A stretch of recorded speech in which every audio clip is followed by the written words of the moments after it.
Hello दोस्तों, नमस्कार। आज हम बात करेंगे डॉक्टर APJ अब्दुल कलाम के बारे में।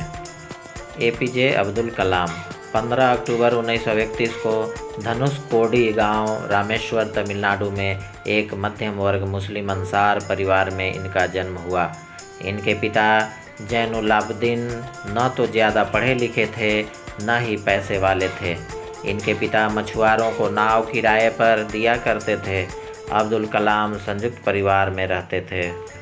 5 वर्ष की अवस्था में रामेश्वरम की पंचायत के प्राथमिक विद्यालय में उनका दीक्षा संस्कार हुआ था। उनके शिक्षक यादुराई सोलोमन ने उनसे कहा था कि जीवन में सफलता तथा अनुकूल परिणाम प्राप्त करने के लिए तीव्र इच्छा, आस्था, अपेक्षा, इन 3 शक्तियों को भली भांति समझ लेना और उन पर प्रभुत्व स्थापित करना चाहिए। 5वीं कक्षा में पढ़ते समय उनके अध्यापक उन्हें पक्षी के उड़ने के तरीके की जानकारी दे रहे थे, लेकिन जब छात्रों को समझ नहीं आया तो अध्यापक उनको समुद्र तट ले गए, जहां उड़ते समय पक्षियों को दिखाकर उन्हें अच्छे से समझाया।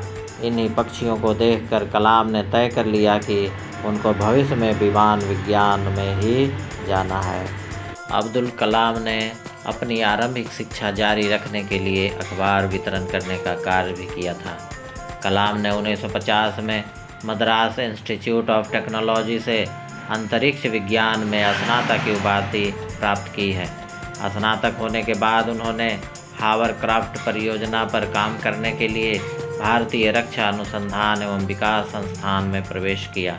1962 में वे भारतीय अंतरिक्ष अनुसंधान संगठन में आए, जहां उन्होंने सफलतापूर्वक कई उपग्रह प्रक्षेपण परियोजनाओं में अपनी भूमिका निभाई।